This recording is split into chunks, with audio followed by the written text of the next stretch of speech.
Back to Rooster Teeth at E3, presented by Jason Bourne. Heck yeah. We are very happy to be joined by Kevin Grace right now Hello. to chat things related to Halo Wars 2. Yeah. What is your role? What do you do over at 343? So I'm narrative design director at 343, so I covered the story for Halo Wars 2. So kind of cooked up the high-level story in that, and then worked with our partners to bring it to life in the game that folks are playing right now. And that's pretty intense to be given control of a Halo story. I mean, that's a precious franchise. It is, and I mean, precious for me. I've been playing around in Halo for a long time. Halo 3 was the first game I worked on. Was lucky to do that back with Bungie and have stuck with Halo ever since. So spent a lot of time working on them with the franchise team, kind of keeping track of the game stories and the books and the novels and the shows and all that.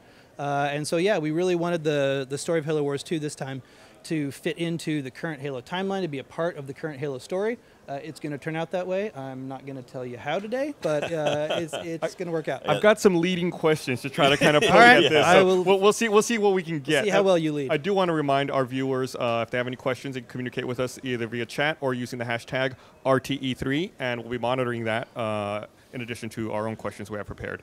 So, talking about the timeline, the original Halo Wars, if I recall correctly, was set about 20 years before the events of Halo CE. Yep. Timeline-wise, where are we looking at with Halo Wars 2? Like, how does that fit into the timeline? So Halo Wars 2, effectively, we're coming in today in the Halo wow. calendar. So, obviously, lots more details will be coming later on. But the crew of the Spirit of Fire, at the end of the first game, they sacrificed their ship's engines, Spirit of Fire's engines, to stop the Covenant getting that great big Forerunner fleet. Would have killed everybody. All right, good guys. Good guys saved the day.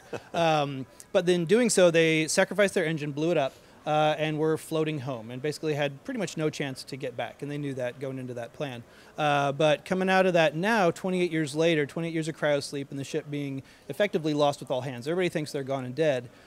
They wake up, and they wake up above this giant alien installation that they don't know what it is, but some of us know what it is because we went there in Halo 3. It's the Ark, the place we went with Master Chief, blew up just a little bit, and and then so they're kind of coming back into a universe that they left a long time ago. They don't know what's going on. They don't know if the Covenant won. They don't know if everybody they ever knew is dead. That's a lot to pick up kind of at the start, but we've got a really nice way to kind of ease people into it, people who played the first game or even new fans. They don't have to know everything about the Halo universe to get into this. Story opens pretty clean, and you immediately know what the danger is. Wow, that answered a lot of my questions, actually. Yeah, that's We're done? So, all right, thanks for coming. That was Bye, guys. the fastest interview ever. Thanks for playing. So at the end of the original Halo Wars, if you beat it on Legendary difficulty, I believe Serena Yep. says something has happened. Yes, she did. Are we going to see any closure on that? Is there going to be any expansion on that particular little tidbit? I think Halo Wars 2 happened. So, yes. Okay. I'm not going to say anything else right now. Oh. Yeah. It's been a long time, though. I mean, so if you think about the rules of the Halo universe and where those characters have been and how long they've all been around, like there's some interesting implications for all the characters that we knew in the first game and what that turns into in Halo Wars 2. Wow. Now, one of the things that I loved about Halo Wars 1 were the amazing cutscenes. Like, the cutscenes were beautiful, and the trailer you guys released had another amazing, it looked beautiful. I think that, was it Blur in the first one? Yes, it was Yeah. Blur, and we're back with Blur. Oh, beautiful. Yep, and actually, I mean, it's great as far as consistency and continuity goes. We've got some of the same people at Blur who worked on the cinematics for the first game are back and are running the cinematics on Halo Wars 2. So a lot of people who've been with Halo and Halo Wars especially for a very long time were really excited to get back to it. Yeah, I think, I was a huge fan of the first Halo Wars, and I can't believe how long it's been since the franchise has been touched. It's been 7 years, right? I think 2009 was when Halo Wars came out. It seems to me, I still reflect on it fondly. So, I'm excited for the new entry in the series. I felt like the original Halo Wars, had a really good, almost like paper, rock, scissors approach to ground, to infantry, vehicle, and air. How do you build on that? Because I felt like it was already so well executed. It must be daunting to try to not reinvent the wheel, but try to tweak it and improve it. Yeah, well, I mean, you're right that we definitely weren't trying to reinvent the wheel. Like, the first Halo Wars was a great game. I played the crap out of it. Going in, a lot of fans did too, and it's something they've been talking about ever since. We wanted to wait until we could find somebody that we knew RTS well enough to kind of understand that core foundation of the game, and then and then add to it, not just replace it, not just swap it out wholesale. Also somebody who was familiar enough with RTS that they could translate that over to PC effectively, since we're coming to PC as well, Windows 10 for the first time. And we were just super excited that Creative Assembly wanted to get on board. We finally found the right partner and jump in there, but I don't know, folks who are playing the beta right now at home can take a look at the controls, see how well they mesh with the original. Still got a lot of that rock, paper, scissors, but now we have some sharper, I was about to say sharper rocks, that doesn't actually work. But anyway, so we've added a lot to it in unit abilities, leader abilities, the ability to control your troops more specifically, the ability to have control groups even on console. Something PC players have always taken for granted, but console players have never had. So a lot of those additions will add to the original core of the game, but for Halo Wars fans, they'll feel right at home. Yeah, I mean, we really haven't seen, honestly, a lot of RTSs lately. It's kind of, it seems like the genre is kind of taking a step back as we see more MOBA type stuff popping up. Now, have you encountered people who have played something like League of Legends, and then are coming to something like this and expecting a certain style of gameplay? Like, have you encountered that at all? Well, I mean, yes, we have encountered people who have played League of Legends because they/we are everywhere. Yeah. No, so what we've done with that, we know that the RTS genre. So we've got people who still love that classic gameplay. You get your base, you build your resources, you make your plan from the beginning, and you've got those. Yeah. But we've got a lot of people now who do, understandably, are looking for shorter games, faster games, kind of more action. And actually, the game mode that we've got here at E3 is called Strongholds. It's one where all the units are unlocked from the start, all the tech is unlocked from the start, all the leader abilities, Mac blasts, orbital bombardments, all of that is unlocked right from the go, and it's just combat, 15 minutes of furious combat. And so if you want that kind of, literally, it's a hard stop, 15 minutes is the game is done with that. So we're hoping that players who are more used to, or maybe have more time in MOBA games, kind of quicker turnarounds, more action right away, will be able to get right into Strongholds, and that's going to be in the game when it ships live. And then if you want that kind of more original Halo Wars experience, or you want kind of a longer game, you can start playing Domination or Deathmatch. Or campaign, obviously. So we've got those both there. How do you want to play tonight? All right, cool. If you want to just go for explosions, good. We've got explosions. If you want to be the long game, plan it up, think it out, we've got that for you too. So you mentioned, you're coming to PC for the first time with Xbox Play Anywhere. Is there going to be cross-platform play between the two platforms? So cross-platform is awesome. Definitely we're a Play Anywhere title. Get the digital copy, Xbox, Windows 10, cool. When we started working on the game back in 2014, the Crossplay initiative wasn't kind of in the same place that it is right now, and we took a serious look at it in development, but the kind of changes that would have required to the game engine, kind of deep down fundamental changes to it, we decided it wasn't the right call for the game to get the game out on time, to get the game to the quality level we want. Absolutely love crossplay, excited about the other titles that are coming to it, but it's something we'll talk about for the future maybe of Halo Wars. Nice. On Twitter here, Tyler John _B says, can we expect to see the Flood in Halo Wars 2? What's the polite way of saying I'm not saying? Plead the fifth. Plead the fifth. Okay, I plead the fifth. Good. Used to be a lawyer, so I could do that. So, there you go. Yeah, we're just today we're really excited. We're talking about the UNSC, obviously, Cutter's back, and the Banished as the new enemy faction. So those are the guys we're getting into today. So will we see the Covenant as well, or are the Banished taking the place of the enemy? The Covenant are dead. So we saw Halo 3, Halo 4, Halo 2 started off. Like, the Covenant are dead, and that really is kind of what gave rise to the Banished. Atriox, the leader of the Banished, one of the leaders you can play in the game right now, he actually fought against the Covenant even while the humans were fighting the Covenant war there. This is getting into a little deep story stuff. You don't have to have this to dig the large, angry, hairy man, monkey, technically. But so he was fighting against the Covenant before the Covenant broke up for reasons that we'll get into later on. And when the Covenant fell apart, he already had a fighting force that was strong. He had veterans. He had a going operation. And the Covenant goes away, kind of like power structures in the world today. Power structure goes away. Sometimes really bad people come in and take their weapons, take their tanks, take their soldiers, and do maybe sometimes worse things with them. That's what Atriox is. He's collected a lot of power since the Covenant fell apart, and that's what Captain Cutter's walking into on the Ark. I'm looking at questions from the viewers here. At Cecil Porner is asking if there's going to be any local multiplayer.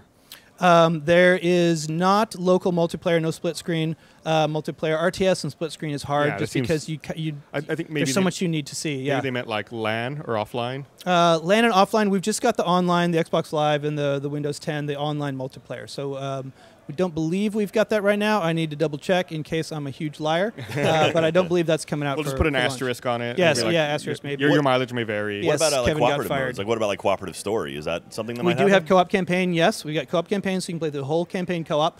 We've also got skirmish mode, which is basically co-op of all of the other modes in the game. If you want to play with friends or against friends, with AI. I mean, a lot of people played, looking at the numbers on the people who played and still play the original Halo Wars, a lot of people spent almost all their time just playing with a friend. Like, we team up and we fight against the AI on ridiculous difficulty and have a great time, and that's awesome. And that's totally going to be in there when Halo Wars 2 comes out. So, sorry, I got it. Can you say how many co-op? Like, or is this 2 players? 2 player. Okay. Yep. Actually, on the skirmish mode for 3v3, you'll be able to team up, like, to have 3 friends in there, or you could play. I mean, get your 6 friends in there to do a match that way. So yeah. I saw another question on social media that kind of excited me. Yeah. So it made me. I'll get to the question in a second. The Halo FPS game, has been doing a lot for competitive gaming lately. It seems like that's really a huge initiative for Halo. So at Acolyte1234 is asking, will you be supporting a competitive scene for Halo Wars 2? Yeah, the Halo World Champion HCS series is obviously been awesome. Playing Halo 5 and getting Halo out there and people playing more. Really excited. I think Halo Wars 2 has lots of opportunity there. I don't have any official plans that we're announcing today. We can't slot in for tournaments yet. We kind of need to finish the game first. Of course. Yeah, I mean, obviously the competitive mode, the competition that we've seen in the beta already that's playing right now, and in the show floor, people playing events all around E3, there's a competitive game in there. So I think, yeah, one of the modes here, or maybe some of the modes, some of the stuff that we haven't talked about yet. There's some more modes, some more information we'll be dropping after E3, later on after E3. There's lots of competitive opportunity. That sounds cool. I like the idea of playing, a competitive game like you talked about with a 15-minute time limit. Yeah, exactly. See, that fits. Like a 45-minute or a longer, I mean, however long Deathmatch or Domination takes. But if you know a game's going to be 15 minutes, it's a little easier thing to schedule up for tournaments. I'm not in charge of the tournaments, and so I'm not going to make any promises there. But yeah, lots of options. Yeah, a lot of people give me crap because I love watching soccer, and they say, what's wrong with you? And I say, well, you always know exactly how long your game's going to be, plus or minus a couple of minutes. It's like, this is your half, break. This is your other half. There's no foul, timeout, and it's 6 days later. And yeah. Oh, man, I got a question here. I'm willing to bet you're not going to be able to answer it, but Kula Tunga M says, why is our Brute wearing UNSC armor? I'll just let you handle I'm not answering it, because you seem to be getting good at that. Yeah, that is an interesting little bit about Atriox that we're going to have some more news on that later. We're not going that deep into him right now. So, but good eyes. All right, yeah, he looked very, very menacing as well. So, and also, let's see, Nav Buscus says, will there be a unit cap on the PC version?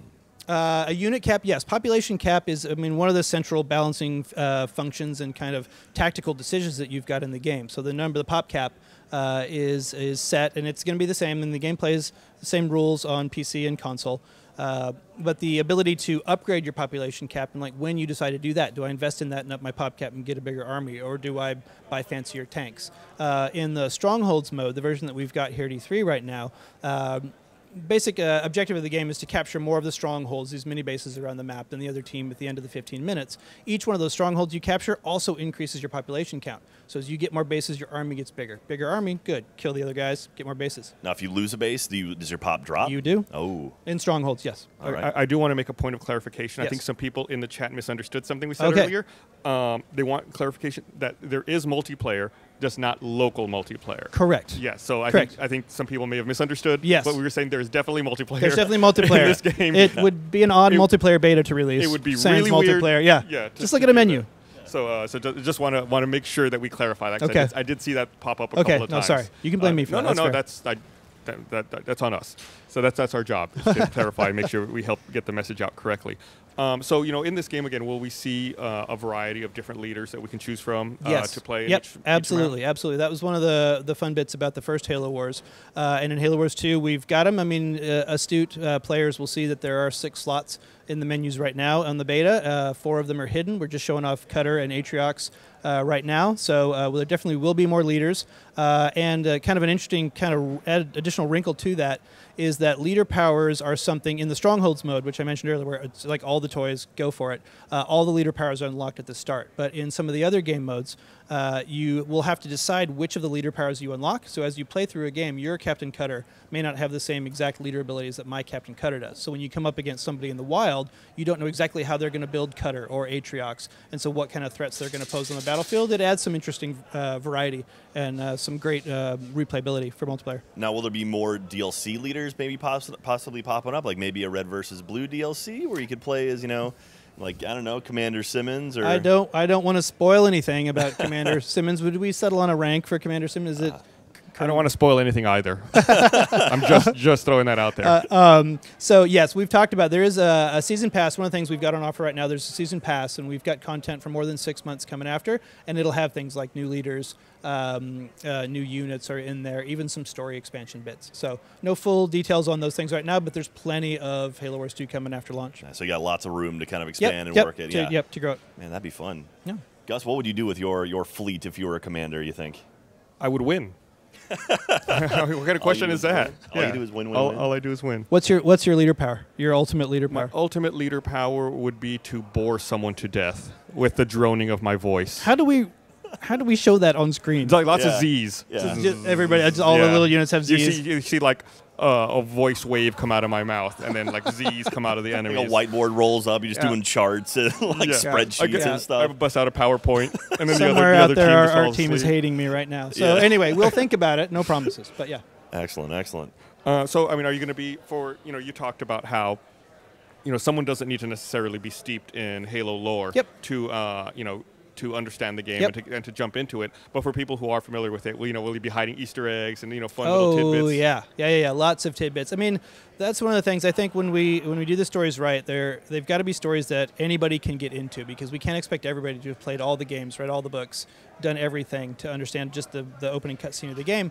But for the people who have, we need to respect that time they've put in the universe and reward it. So there's lots of little Easter eggs in there. But the high-level story is pretty straightforward, not in a simple bad way, but in a Captain Cutter is a good guy. Atriox is a very bad guy. Cutter knows what he has to do. Now, on top of that, Fredly Uchinko says, how long has Atriox been in development? And I'm curious if he's been changed a little bit since like you knew you needed a bad guy for the game. Like, was he always a brute, or like is he changed into something else?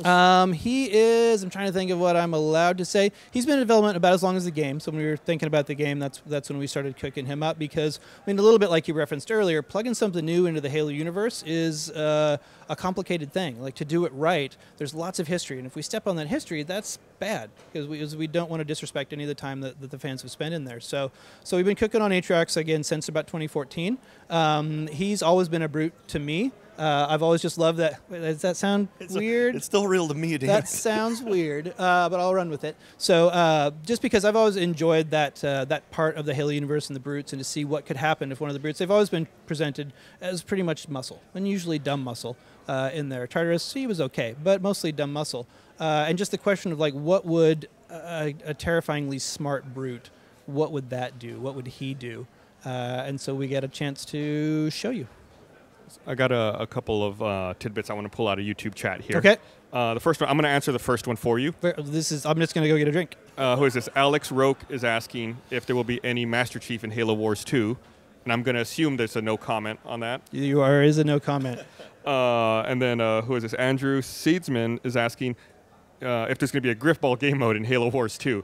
But, I mean, obviously, I don't think Griffball would work in an RTS. But, would you be open to, like, custom game modes where people can set their own objectives or anything like that? We do not have, right now we don't have anything in the plans for user-generated game modes or custom forge maps, things like that. It's a bit of a different prospect, obviously, an RTS match and map and the rules there. So nothing that we've got planned for launch right now, but like I said, we've got lots of DLC that's going to be coming after the game launches, and we're always listening to the community. I mean, that's kind of the whole point of the beta that's going on right now, is to find out, get good ideas from everybody out there who loves Halo, and see what we can do with them. Now, speaking of the beta, Dan Madigan says, will there be more beta after this week? Which also I want to ask, because I'm here all week. So I it's not fair for us. We're here covering this stuff. I just want to go home and play every game. We're super jerks, and I'm sorry.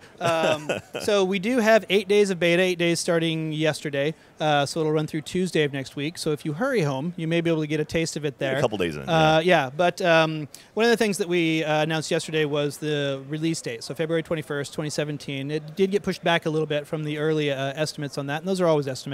But buying a little bit more time there will buy us some more time to get another beta in. So lots more details will come later on, but sometime later this year, probably early next year, again, very TBD on the dates, no quoting me, except I'm on video and quoted, is that we'll be able to get another public beta in there. So we know, 343, we know betas are good. They let us test things. They make sure that we know things work. They let us figure out what the fans want and how we can improve the games. So we're going to take the time and do that right. So there will be more beta later on.